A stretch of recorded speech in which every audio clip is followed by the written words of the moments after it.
नाजरीन, आप देख रहे हैं इकरा उर्दू न्यूज़। मैं हूं हैदर अली। दुकान खुलने पर टूट गया शराबियों का सब्र।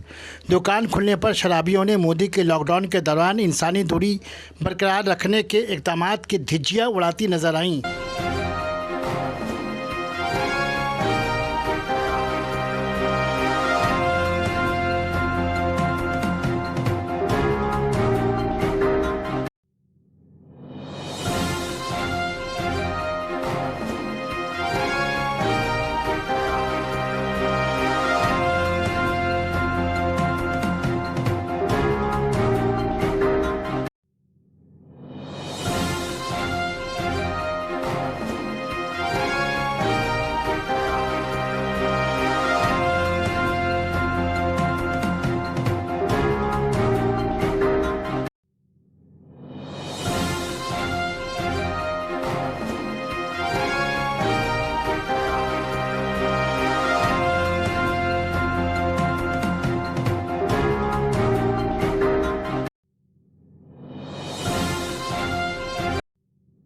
हैदर अली, कैमरामैन मोहम्मद आफरीदी के साथ।